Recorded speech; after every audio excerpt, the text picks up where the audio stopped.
میرا خیال ہے کہ اس پر انتہائی سخت کاروائی بنتی ہے. اس پر میں پھر بار بار کہہ رہا ہوں کہ اس کا موازنہ کسی دوسری چیز سے نہیں کرنا چاہیے. یہ جو موازنے کر کے ہم نے آج اس قوم کی اخلاقی جو حالت ہے وہ یہاں تک پہنچا دی ہے کہ بڑی سے بڑی غلطی، بڑے سے بڑا جرم جو ہے وہ بھی ہمارے لیے قابل قبول ہو گیا. جی انہوں نے بھی تو کیتا سی، فلاں نے بھی تو کیتا سی، کیتا ہوئے گا. اچھا بھائی جان، اس سے پہلے کہ میں اپنے اصل موضوع کی طرف آؤں اور اپنے ٹوٹے پھوٹے خیالات شیئر کروں ویورز کے ساتھ، کل جو سانحہ پیش آیا ہے، بلکہ یہ جو سانحہ ہے یہ بھی میرے موضوع سے ہی ریلیٹ کرتا ہے. کل ایک ایسا سانحہ پیش آیا کہ پوری قوم کو اندازہ نہیں ہوا کہ یہ کتنا بڑا سانحہ ہے. میرا خیال ہے کہ پاکستان کی تاریخ میں، جب سے یہ حالیہ تاریخ کہا جائے، الیکٹرانک میڈیا کی تاریخ میں، کل ٹی وی پہ شاید گندی ترین زبان کا استعمال کیا گیا. اور عام طور پہ جب بھی ایسا کوئی واقعہ پیش آتا ہے تو اس کو ہم بحث یا مباحثے کی نظر کر دیتے ہیں، بجائے یہ کہ بغیر کوئی اف اینڈ بٹ، اگر مگر لگائے، دو ٹوک الفاظ میں ایسے رویے کی مذمت کی جائے. کل جو شہباز گل صاحب نے زبان استعمال کی ہے، اس کے ساتھ کوئی بھی اگر کسی اور چیز کا موازنہ کرنے کی کوشش کی جائے کہ جی انہوں نے بھی تو کی تھی، فلاں نے اس سے بھی گندی زبان، تو میرا خیال ہے کہ اصل میں جب ہم کسی ایک جرم کے سرزد ہونے پہ کسی دوسرے جرم کے ساتھ اس کا موازنہ شروع کر دیتے ہیں تو اس جرم پہ ہم پردہ ڈالتے ہیں. اس کو نرم کرنا ہمیں بالکل دو ٹوک انداز میں، دو بالکل واشگاف الفاظ میں مذمت کرنی چاہیے. اور میرا خیال ہے، بالکل میں ذمہ داری کے ساتھ کہہ رہا ہوں، میرے اچھے دوست ہیں شہباز گل صاحب، میں ان کی بہت ساری صلاحیتوں کا معترف بھی ہوں. اگر وہ یہ زبان استعمال نہ کریں تو میرا خیال ہے کہ وہ بڑے اچھے انداز میں اپنی بات جو ہے وہ دوسروں تک پہنچانے کا ان کو ملکہ حاصل ہے. اور کل جو واقعہ پیش آیا ہے کسی بھی حوالے سے کوئی بھی جسٹیفیکیشن نہیں ہے اس میں. تو آپ نے دیکھا، پوری قوم نے دیکھا کہ جن کے بارے میں وہ اس طرح کی زبان استعمال کر رہے ہیں، انہوں نے ان کو کوئی مشتعل بھی نہیں کیا، انہوں نے تو کچھ بھی نہیں کہا. تو بالکل ایسے لگتا ہے کہ گھر سے طے کر کے آئے ہوئے تھے موصوف کہ میں نے یہ گالی دینی ہے. اور پھر وہ گالی ایک دفعہ نہیں، اگر ایک لمحے کے لیے تو کہا جا سکتا ہے سلپ آف ٹنگ، غصے میں، اشتعال میں، وہ بار بار انہوں نے وہ لفظ استعمال کیا، کہتے ہی جا رہے تھے. تو میرا خیال ہے شاہد صاحب نے مائک آف کرنا پڑ گیا کہ کھلو بھی جاؤ جی. میرا خیال ہے کہ اس پر انتہائی سخت کاروائی بنتی ہے. اس پر میں پھر بار بار کہہ رہا ہوں کہ اس کا موازنہ کسی دوسری چیز سے نہیں کرنا چاہیے.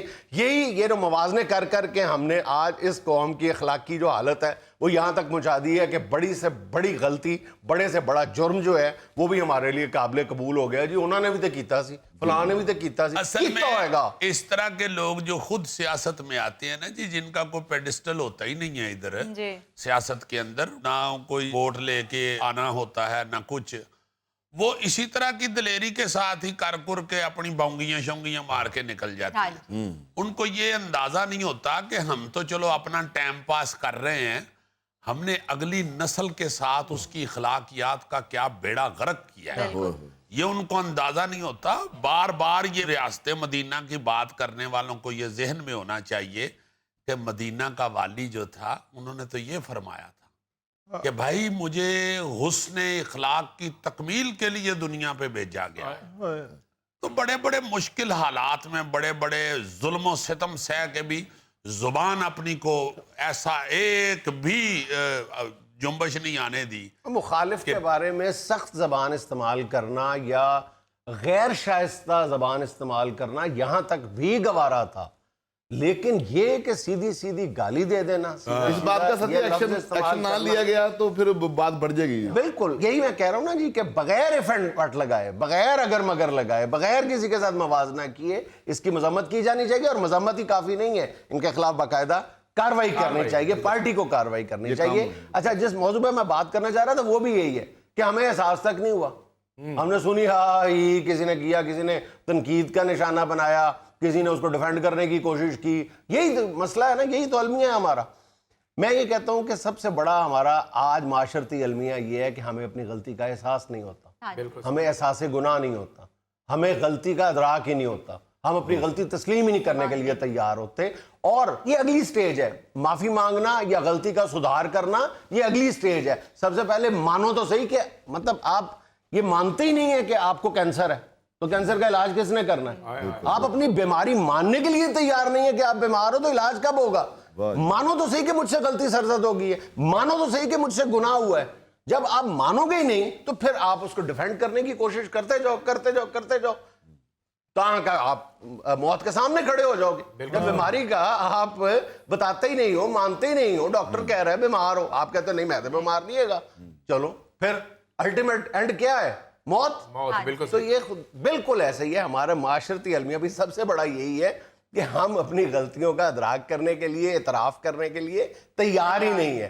پھر اگلی سٹیج ہے کہ آپ کو پتا چلا ہے میں نے گناہ کیا ہے, آپ کو پتا چلا ہے میں نے غلطی کی ہے, میں نے اس کا دل دکھایا ہے, میں نے اس کا مال کھایا ہے, میں نے اس پر کوئی نہ کوئی ذہنی تشدد کیا ہے. دل آزاری سے بڑا یار کیا ہوتا ہے؟ کسی کی دل آزاری کی ہے اور آپ مزے سے چلتے جا رہے ہو, کسی کو گالی دے دی, کسی کو طنز کا نشتر پھینک دیا, کسی پہ کوئی بھی آپ نے غلط کام کر دیا ہے, آپ سے گناہ سرزد ہو گیا, آپ کے یہاں پہ سرخ بتی ضرور جلتی رہنی چاہیے. جب وہ سرخ بتی جلنا چھوڑ دیتی ہے تو پھر آپ میں اور جانور میں کوئی فرق نہیں رہ جاتا. کیوں ہو آپ اشرف المخلوقات کہ آپ کے یہاں پہ سرخ بتی اللہ رب العزت نے جلائی ہوئی ہے.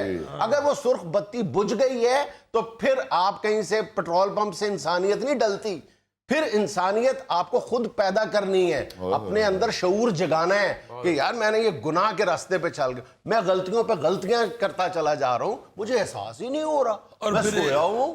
پھر ایک غلطی تو ہوتی ہے نا جی, جو بندہ لک چھپ کے اکیلے میں کرتا ہے جی, وہ اس کا اور رب کا معاملہ ہوتا ہے.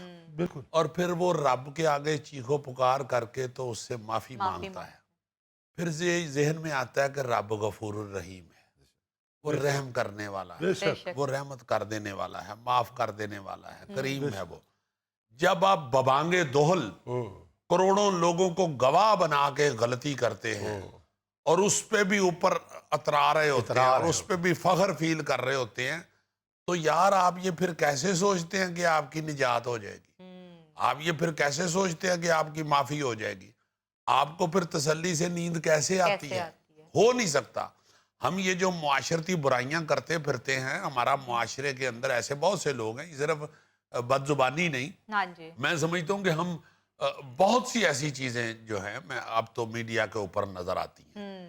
یہ جو ہیں طلال چودھری صاحب فیصل آباد والے, انہوں نے میڈیا کے سامنے ایک ایسی حرکت کی ہوئی ہے کہ یار میں سوچتا ہوں کہ یہ بندہ جو ہے یہ کیا کر رہا ہے, اور یہ کیسے سو جائے گا, یہ کیسے یہ سوچ لے گا کہ میری اگلی زندگی جو ہے وہ ٹھیک ہے, یہ کیسے سوچ رہا ہے؟ سیاستدانوں کو بھی چھوڑو یار, ہم خود معاشرے کے جو ممبر اصل بات ہیں, یہ ہے ہم چھوٹے چھوٹے جو معاشرے میں برائیاں کرتے پھرتے ہیں, مطلب رشوت لیتے ہیں, رشوت دیتے ہیں, اور کسی کا حق مارتے ہیں, اور مشہور ہوتے ہیں دفتر میں کہ بھائی جی فلانا بندہ پیسے لے آ گئے تو کام کر دیتا ہے. ہم کس طرح سوچتے ہیں کہ ہماری نجات ہو جائے گی؟ ہوئے ہوئے اللہ معاف کرے. ایک بات تو ذہن میں رکھنی چاہیے کہ اللہ تعالیٰ اپنے معاملے میں آپ کو معاف کر دے گا جو آپ نے حقوق اللہ میں کوئی گڑبڑ کی ہوئی ہے, لیکن اللہ پاک حقوق العباد کے معاملے میں آپ نے گڑبڑ کی ہے تو وہ نہیں بخشے گا, وہ بندہ ہی بخشے گا. وہ بندے سے معافی, میں نے مال آپ کا کھایا لیا ہے اور معافی میں اللہ سے مانگ لوں, یہ کیسے ہو سکتا ہے؟ پہلے میں آپ کا مال واپس کروں پھر میں اللہ سے معافی مانگوں. پھر دوسرا یہ ہے کہ ایک بندے سے آپ نے دل آزاری اس کی ہے اور پھر سر عام کی ہے, وہ صرف وہ اکیلا ہی نہیں رہ گیا, پھر وہ جتنے لوگ پاس کھڑے دیکھ رہے ہیں وہ بھی اب ان سے بھی معافی مانگنی بنتی ہے.